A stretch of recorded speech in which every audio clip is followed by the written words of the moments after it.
In the end, only Becca and Zach could come. Ash, on the other hand, couldn't be reached. All of my calls went straight to his voicemail. He must be working the case. He's at it again. Right here today, gone the next day. Oh well, his loss. We have agreed to meet at a nearby cafe. The same one I frequent with Becca because it's cheap and they give away free bread around closing time. Aw, man, I need to find this place. Free bread? Wow, schwanky. Quaint, a little old-fashioned, though it looks a wee bit out of place amidst the city's tall buildings, but we love it all the same.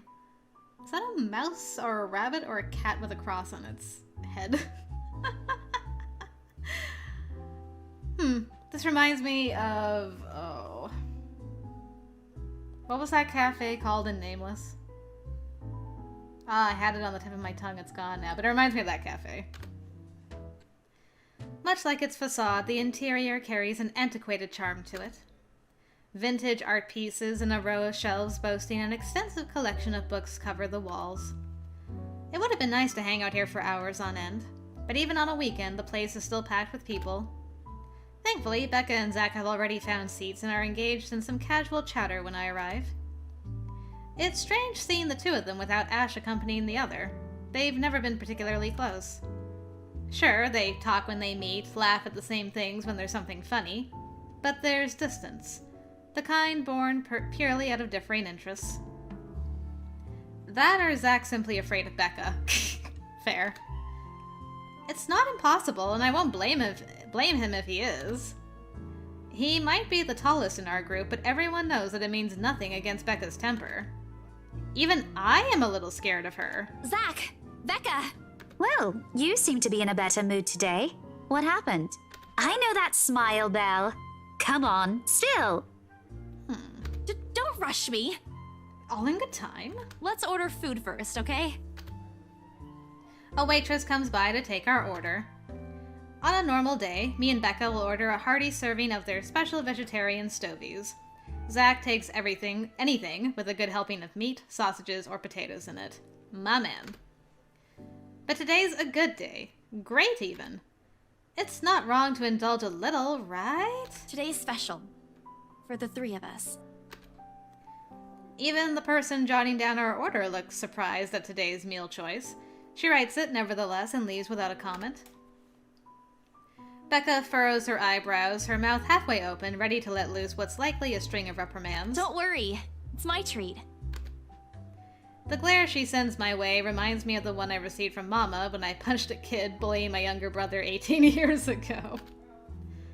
Naturally, I never did it again after she made me apologize the next day. But Becca's far from being my mom.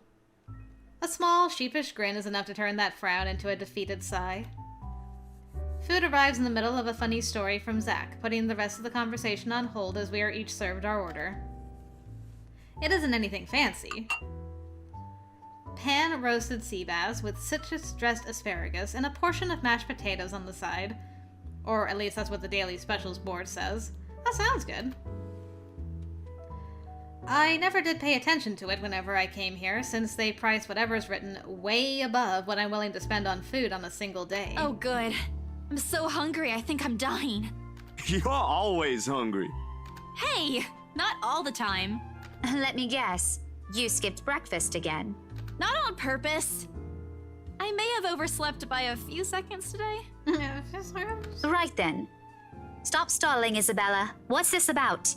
Let us say it, Rebecca. She wouldn't be inviting us out if it wasn't worth hearing out. Well, we're waiting. I'm treating you guys to a once-in-a-century thing. An expectant grin breaks out on my face. Except... I'm sorry, say that again. And this is important because... Becca only raises an eyebrow at me, while Zach appears like he didn't get the punchline to another lame joke Ash made and is desperately searching for someone to explain it. Oh, bummer. Maybe I should rephrase it? Don't say Ash isn't here so we should celebrate. Both of these people love Ash. It's terrible. You're a terrible person. Okay, let me do that again. Oh, I redeemed myself a little bit in Rebecca's eyes. Good. I can only imagine how badly that would have went with the other option. Guess what, guys? I'm paying! I sold the house! As the news sinks in, their expression goes from sheer bewilderment to utter surprise. That's more like it. You heard me right, ladies and gentlemen. As of today, I, Maria Isabella Grace Cruz Santos, am free from my instant noodle binge. Seriously? Hold it, Belle.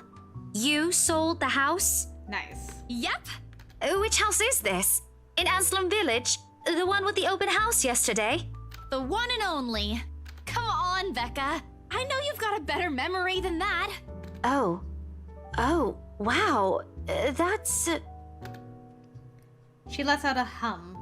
Although she's nodding, she gives the impression of someone who has heard something unbelievable and is still forcing her brain to absorb it.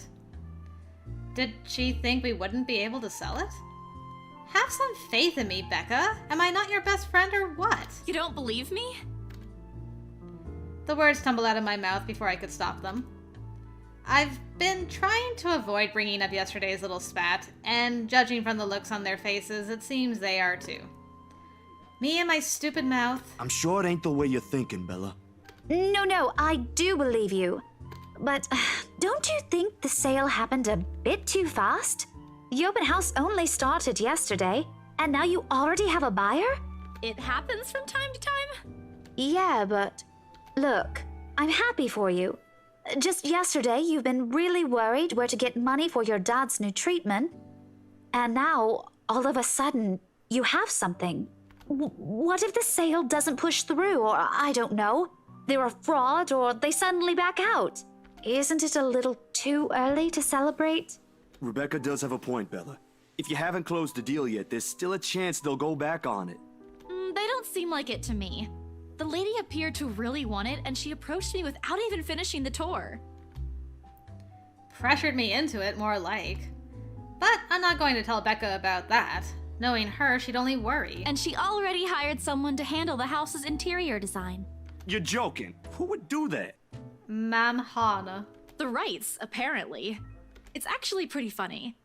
She's a bit too excited to get the property, she forgot to buy it. At any rate, they've already signed the agreement today, so it's just a matter of time. And don't tell anyone about this, but Ma'am Hannah also gave us something extra. Something as in... Moolah. As in, it's why I can treat you two to a free meal. I'm more surprised you accepted it. She didn't really give us a choice in the matter.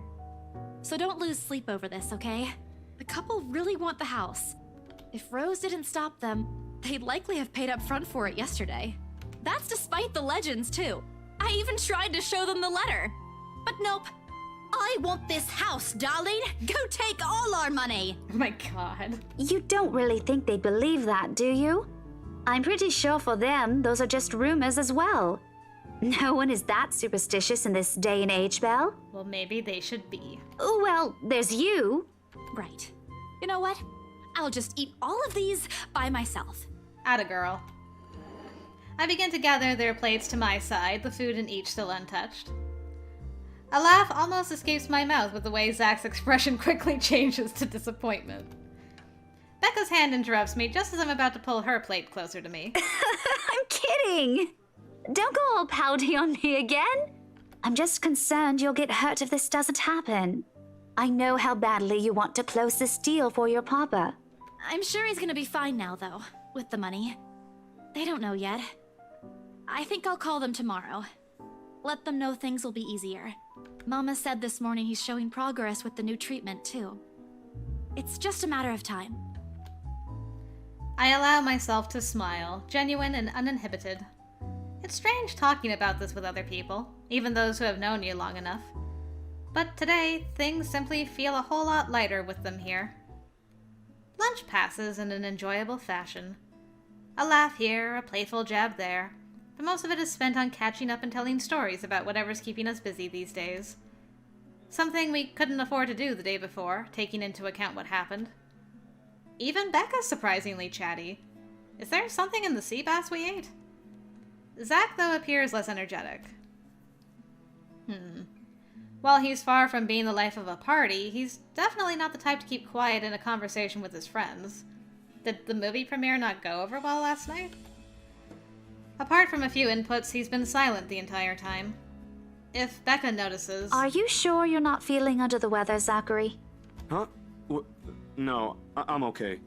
No worries, Rebecca. Doesn't sound okay to me. It's okay. I might be feeling a little bummed out today, but I'm sure this will pass. Is it about the reviews this morning? I wondered. A pained expression crosses Zach's face, and almost immediately Becca retreats in her inquiry as though the man's look is enough of an answer for her. I look between the two of them.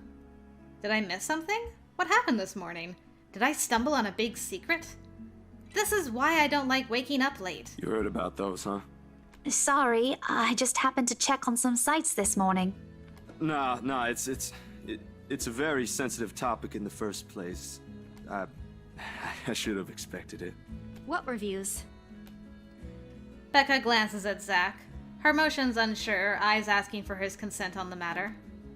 Although there's a small desire to keep asking on my part, I don't dare voice it out. With Zach, it has always been better to wait. Let him speak on his own. Becca, too, to some extent, although with her, explosions of temper are more common. In the end, he simply answers with a shift of his shoulders, gesturing for her to go on with a tilt of his head. It's his movie. That doesn't explain anything. Stop dangling the information, Becca! Zachary, I'm not the one supposed to be telling her about this. It's still your documentary. Is it something bad? What do you think? Not bad per se. You guys don't need to dwell on it much. Bad? Listen here. I wouldn't trivialize what those bowheads wrote if I were you. They're ruining other people's jobs. Oh, dang. From how her tone rises in anger, it seems like she's the one slighted and not Zach. A snicker escapes me, which I promptly stamp down on as soon as she sends me a hard look. This isn't a laughing matter, Isabella. Some bowbag just insulted him. Calm down, Rebecca. Those are just reviews, and it happens a lot. I do not ken about you two, but calling the entire film an out-and-out drivel, you're better off watching an educational kids' TV show, and worst 1.5 hour of my life, among other things, isn't exactly a critique any decent movie reviewer would say. Aw, dang. The brogue came out. If you could call that a critique, did we even watch the same film? Well, maybe I ain't cut out for it. Better stick with my photography or something. If nothing else, this helped me open my eyes to what I can and can't do. You're giving up. It wasn't a question. It was just something experimental I did on my free time anyway. It's no big deal. But you worked on it for months. Doesn't look like it matters for those people. Don't say that! Oh, my goodness. My palm strikes the table, sending the tableware on top clinking against each other. I didn't even notice when I rose from my seat. But here I am, chest heaving, looking down at him in the same manner a teacher would at any unruly student. Becca's probably proud. I didn't mean to yell, but there are some things people like Zach aren't supposed to say. How exasperating. He, of all people, should know. It's just a review. Except they're pretty well-known critics. Why does that matter? They aren't the ones calling the shots on this. Isn't that why they have a committee? Right, Becca? An amused gleam is in her eyes when I turn to her. What does she find so entertaining here? Help me here! Your friend's about to quit his passion for a petty reason. I haven't read what those people wrote about his work, but a few scathing words shouldn't be enough to discourage someone. I should know. After all, I'm... Failing means you're playing, Zach. Not that I'm saying it's bad. I've seen it from start to finish, and I know for myself what you created isn't something people should scoff at. I don't know anything about filming or photography. Hell, I don't have an inkling of artistry in me except for those doodles I make for class. But I know what I watched. Look at Isabella. It's not every day you see her all riled up like this. Whatever I'm about to say gets lost in my tongue as a flush of embarrassment blooms across my face. It was a heat of the moment thing. And anyway, I'll be very angry with you if you quit. Uh-oh. What about the exhibit? What exhibit? Classified information. Even if I bring you your favorite tonight? Nope, not a chance. Oh, come on! I thought we aren't supposed to have secrets. A burst of laughter comes from Zach. Thanks, you two. I might need some time alone to myself for a while. Just to think about things, how I'll go from here, that sort of stuff. Hey, I'm not quitting, Bella. Don't give me that face. There's no face at all. Only a poor imitation of a puppy dog eyes, if you could call this one. Promise? Oh, look at that. I'll be damned if I break any promise I make to you guys. Besides, you're right. It's too early to say anything right now. What's night ain't for another week? And that's all the answer I need from him. As sentimental as it sounds, there's fulfillment in knowing another person you know won't take the same path you've walked. Aw, because she had to give up her dream of being an artiste. It's not like it's over for me, though. I still have time. I could still come back. Do my own thing. Do what I really want to do. Surely, once Papa recovers, once I'm done with everything. Inside my bag, my phone buzzes unexpectedly, breaking the pleasant afternoon lull. The screen shows Rose. Hey, Isabel. You at the office? Don't you start to. Ha ha. Very funny, Rose. I'm hanging up. Don't, I'm kidding. BRC says the floor plan copies are ready for Miss McCullough to pick up. She states that as if it already explains everything. Then, out of the blue, she launches a long rant about the awful state of Luxburn streets. All of which she says in a single breath that I can barely keep up and make out a single word.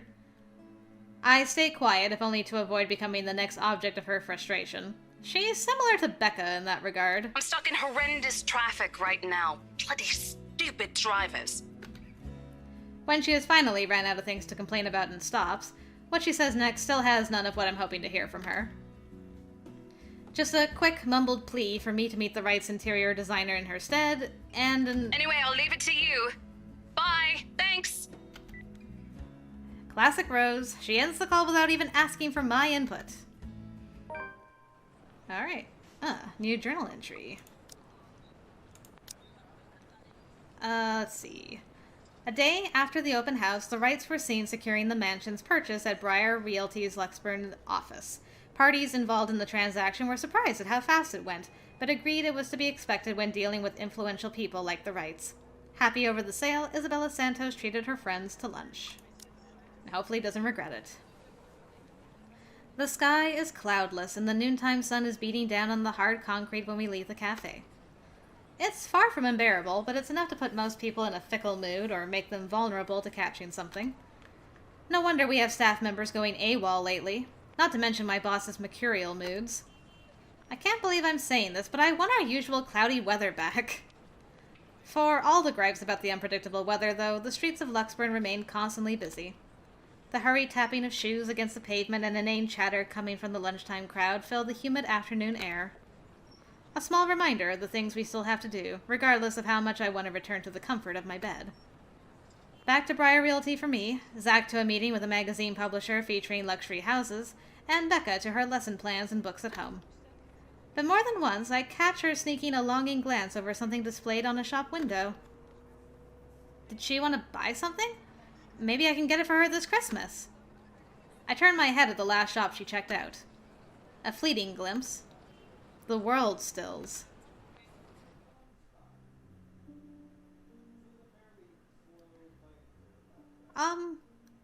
Hi. You're a long way from home? She looks at me. Eyes hollow, gaze piercing, and boring into my very soul like a set of chains to keep my whole body still. There are no shadows or whispers this time. Only a plea. A hum, low and indistinct. Compelling me, beckoning me, intent on dragging me to the void beyond the glass. I don't dare move. My heart hammers against my ribs, each beat, every thump, screaming at me to look away and make a run for it. But I can't. I couldn't. All of my limbs feel heavy, while my own breathing strains in the face of her calls. Leave me alone. Her mouth is stretched in a grin, wide and unpleasant. The panic building up in my chest forces me to take a tentative step back. I try not to stare at the decaying flesh, the blood streaming from the gaping wounds on her arm or her nailless fingers. I don't want this. Not like this. Not after I got what I want for Papa. Oh no, stop. Leave me alone. Oh boy. Her face contorts and she lets out a wail, sharp and utterly unforgiving. Rage. There is only hatred and bitterness, as if the very notion of turning away from her is an offense in itself. Please! I don't want this! Before I know it, I'm stumbling backwards, my own throat hoarse from the screams I didn't even notice already coming out of my mouth. The back of my feet catches on a loose stone, sending me sprawling on the ground. The resulting pain completely jolts me out of the haze, blurring my mind. Hi, guys. For a little while, my surroundings appear unfamiliar until Becca's face swims into my vision. A look of concern is on her face, and her hands are gripping my arms tight. Even Zack appears beside himself with worry while he stands behind her, acting as a shield against the small crowd of onlookers already forming around us. What happened? Bella, you okay? My mouth opens and closes, but nothing comes out. The words refuse to form. On impulse, I sneak a swift glance at the display window.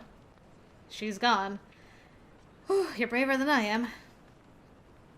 Yet the foreboding feeling hasn't left me. Yeah, okay, so now I know for sure that she is not, what's the word? She's not stuck in the mansion. She can just appear anywhere. Lovely. My hands are shaking as I push myself off the ground, my weakened limbs relying solely on reflex and muscle memory. Something icy has made its home at the pit of my stomach. I want to throw up. Anything to get the wretched sensation out. You are screaming. Zack, call someone! No, don't. I'm good. I'm good. I need to get to the office. Rose, the floor plans. Someone's going to pick it up. Yeah, the dead lady. I'll see you later. Careful. Don't stand up yet. Stay put, Isabella. Zack, you watch over her for me. I'll call for someone. Yes? After a pleasant lunch with Zachary Steele and Rebecca Gales, Isabella Santos received an urgent phone call from Rose Cooper, asking her to meet with the Wright's interior designer. Left with no choice, she hurried back to BRC. But on her way, on one of the shops she passed by, a familiar smile greeted her. We haven't seen this smile yet. What are you talking about?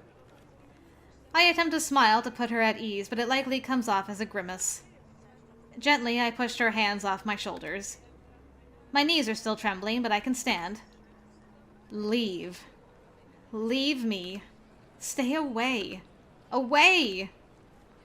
The humidity's stifling, everyone's stares are unnerving, and Becca and Zach's concerns are suffocating. I don't want to be here.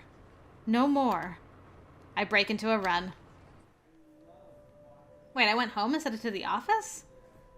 That wasn't very smart. I wish I hadn't left my bed this morning. Here, with only the occasional drips of water on the sink and the whirring of the fan blades to keep me company, it's easy to fall into a cycle of negative thinking. But even with the clutter to keep me company, the room still feels a whole lot bigger than usual. I hug my knees closer as a group passes by outside. Loud. So loud. If only there was a way to tune everything out, to keep my head from replaying every image, every sound of her. Her screams, her awkward gait as she reaches for me, her bone-chilling smile, her pleas for...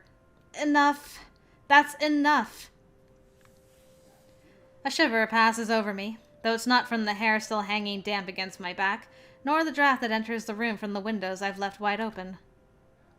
My gaze shifts over the letter sitting on the coffee table. Its edges flutter innocuously as the wind touches it.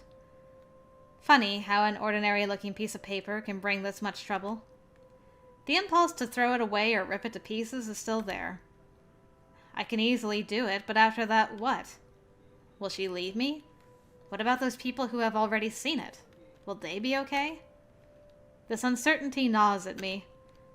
Knowing that she's real, and might also go after the people I care about. I just wish someone would listen. Believe me! The abrupt break in the silence nearly makes me jump out of my skin. Blindly, I fish out my phone from under the mess of papers and cushions where I've carelessly thrown it before taking a shower hours ago. Oh. Ash's name flashes brightly on the screen. Is he calling because of this afternoon? Thank you so much for spamming my inbox, scaredy cat. What did I do? Hey, Ash. Aw, this music. What's wrong? I just had a long day. The couple who bought the house wanted us to finish processing the papers within the week.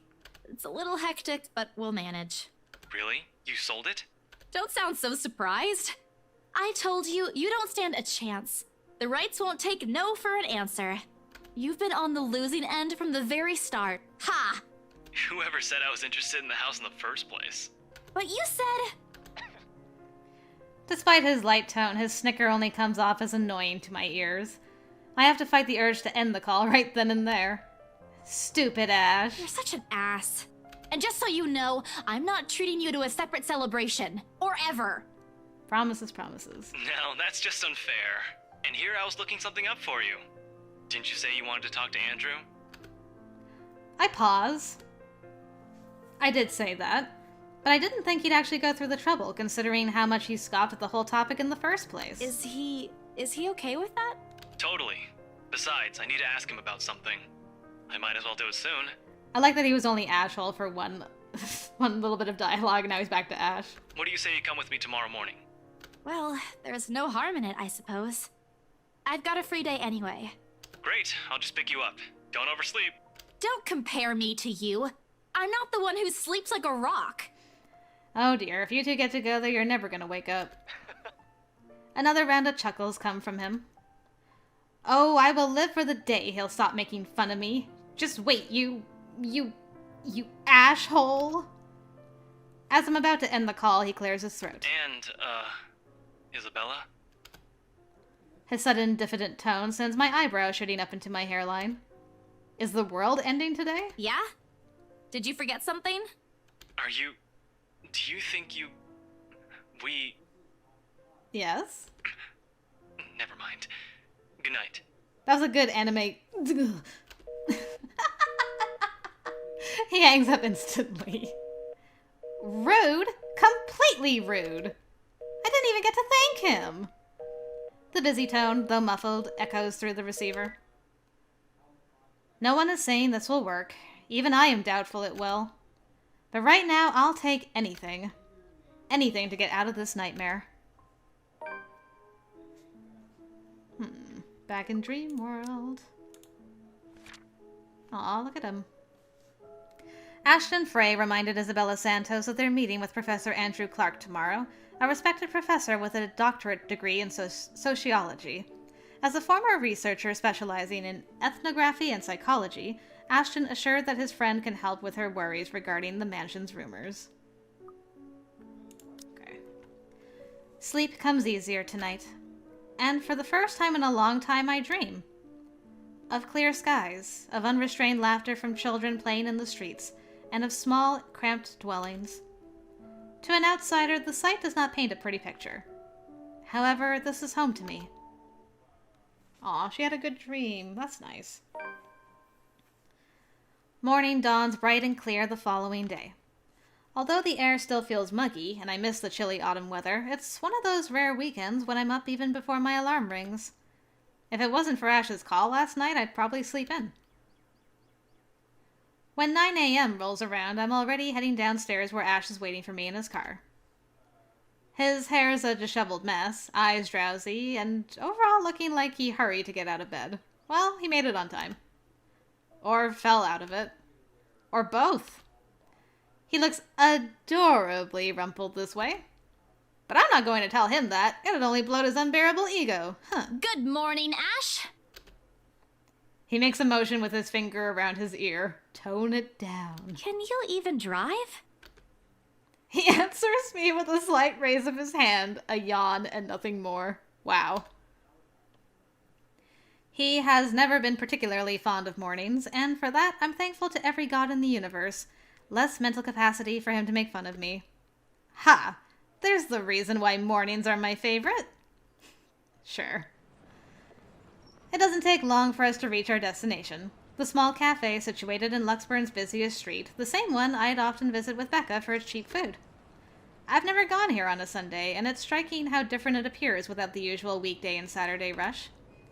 The atmosphere especially reminds me of something we also have back home, near the university I used to attend. I wonder what happened to it. It was being renovated before I left, so I never got to visit one last time.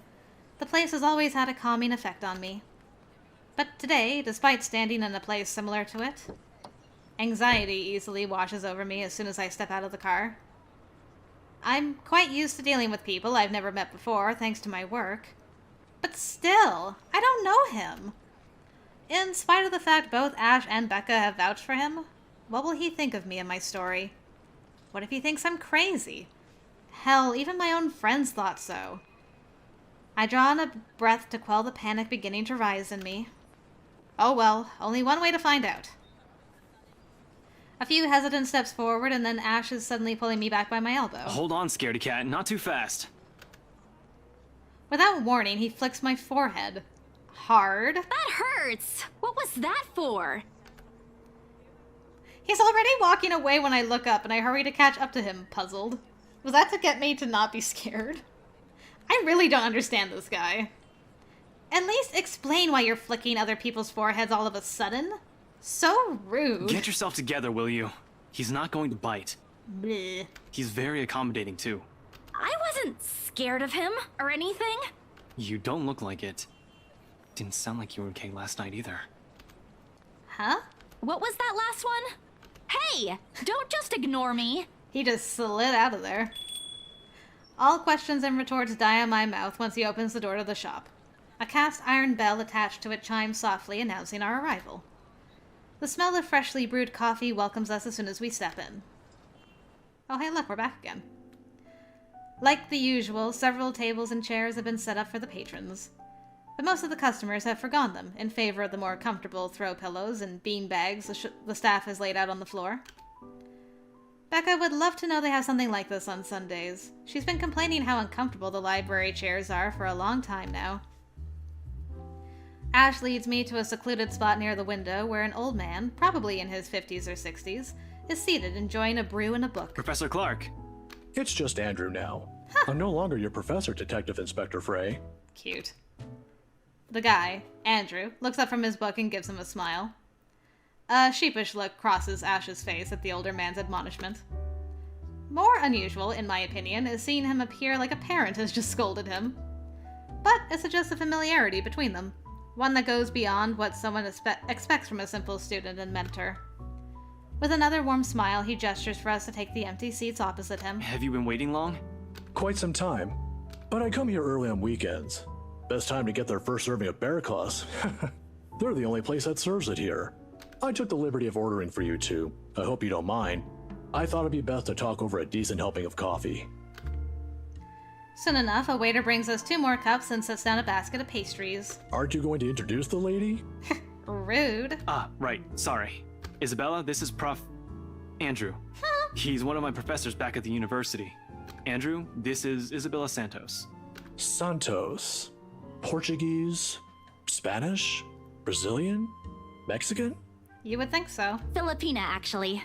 It's a pleasure to meet you, Professor. Ah, your name carries a lot of history, Miss Santos. Just Andrew is fine. Don't do what Ashton's doing. He doesn't listen to this old man. He doesn't listen to anyone, more like. The awkward tension typically present in first meetings dissipates after that. I was expecting someone strict and, to an extent, someone severe. But Professor Andrew Clark is definitely the opposite of what I have in mind. The more personable, kind, similar to a grandfather who dotes on you at family gatherings. It's obvious why Ash has taken a liking to him. Ashton tells me there's something you wish to discuss that I could help with. Let's hear it then. I give Ash a hesitant glance, but he just nods and gestures toward Andrew with his head. He's leaving this to me. It's my story to tell, after all. I keep it short and concise. I found a letter in this old mansion, now I'm cursed. Exactly as I have told Ash and Zach when they asked about it. I don't mention the name of the place. No use saying it now that someone else legally owns it. No use dragging other people into my problems. I'm sure it's that letter I found, but I don't know anymore. I just want to know how to escape this nightmare. Of course. We're talking about the one in Ansland Village, aren't we? How did you... Don't look so surprised. There's only one place popular enough here if we're going to talk about hauntings. I once had a colleague who wrote about it and the urban legends surrounding the place. Years worth of study, but fascinating. It's a shame he passed away at such a young age. He would have done a much better job at explaining topics like this one compared to me. Of course he passed away at a young age. Ashton here might disagree, but it's an interesting topic in sociology, if you care to have an open mind. Studying the science and theory behind it is completely different from outright believing in it. You don't believe in those stories, sir? Now, this isn't a question of belief. All I'm saying is things like these speak a lot about a place's culture and history, and it's not just limited to ghosts. Monsters, gods, you name it. Even you, Miss Santos. What about me? How you respond to these stories. It tells a lot about you and your upbringing, in the same way it tells me why our detective inspector here finds such topics absurd. Interesting, isn't it? My head is starting to spin from all of this. I'm not the smartest person around, but I understand what he's trying to get at. I think. It's still too much to take in at once. I look to Ash for help, but his eyebrows are drawn in a frown. If he keeps staring like that at his cup, I'm pretty sure it'll crack soon. There's still something you're not telling. Didn't I tell you everything the other day? Yeah, but you mentioned the rights. Then you proceeded to drop the topic right after. Why so interested? What's with that? They don't have anything to do with this. Rights. Luke and Hannah, right? Yeah, they're the ones who got the place. Why do you... What is it about the rights? Are they under investigation for something? I'm not surprised. They're the kind who gets what they want once they set their eyes on it. From what I've heard, word gets around. A heavy sigh escapes my lips. Popular or not, they're just my clients. Albeit a little pushy, but just clients. End of story. I wish he'd stop pestering me about them. Shut up, Ash. I feel like there's more to this that he isn't or can't tell us, so I think we'll just do this. Oh, well, that worked out in my favor. What is it again that Becca does when dealing with a particularly difficult child? The pesky, annoying kind? I wish I could remember. I could certainly use the same trick right about now. Ashton, look here. I know you're trying to help, but the deal's almost already closed. The papers are being prepared. Once it's done, it's over. I'm just their agent. And when is that happening? When what? Is there even a purpose to this line of questioning? Dang. Your working relationship with them. When's it going to end? About a week from now. It depends on how long the approval process would take, but they wanted us to rush it. Really? You're absolutely sure about that? Yes, really. Unless they want to buy a house again and want me and Rose to be their agent. If yes, then I don't see a problem with it. Now stop annoying me about it. Dang. Don't accept it. What? Why? It's my job. Oh lord, even my younger siblings aren't this difficult to deal with. Then again, Ash is far from a younger sibling to me. If he'd only spell it out, surely I'd understand. We wouldn't even have to talk about it right now. That's how it is, right? Find an even ground, talk about it like the adults we are. It wasn't like this before. But somewhere along the way, something has changed in us. As people, as friends. I wish there's a way I could tell when or why. Instead, I'm left searching blindly for reasons. The next thing we know, we'll be drifting further and further apart. Girl, I got you. You're gonna be on your way to Smooch Town sooner than you think. Don't worry about it. How frustrating. Now, kids, settle down. We're not going to solve anything by shouting. Sorry, Sir Andrew. And we're not going to solve anything either if you keep omitting things. Speak for yourself. I'm not the only one doing it. Roasted. You'll have to forgive my former student, Miss Santos. He's always been the curious kind. Many people think he's lazy, but it's actually the opposite. I see that hasn't changed. Oh, really? How is he back when he was your student? Yes, do tell. I'm sorry, I need to ask. He doesn't talk much about that. And there's a reason why. Please don't. Please. Tried to sleep on the first day of class. Classic Ash. He didn't repeat it after what I made him do when I caught him. Students like him are the easiest to deal with, once you know what piques their interest. I'd have to say, he's one of the very few who's actually interested in the subject, though. But there was this one time when... By the end of the conversation, Ash looks like he's praying for the ground to swallow him. You deserve it. He's never been one to talk about himself. What I know about him are mostly bits and pieces I've gleaned over the years. He's an atrocious singer, he's bad at art, and he has a personal vendetta against mornings. Now? Now it feels he isn't that hard to figure out after all. Hooray. It's past noon when Andrew has to leave us for another meeting. But before we separate... Miss Santos, a word of advice. Just keep in mind that when it comes to cases like this, things aren't always what they seem. Psychotherapy not included? Naturally, the mansion and the letter was brought up several times during our talk. And though Ash is right in that Andrew offers a different perspective, he has left me with more questions than answers instead. What is she? What does she want from me? Is she ever going to leave?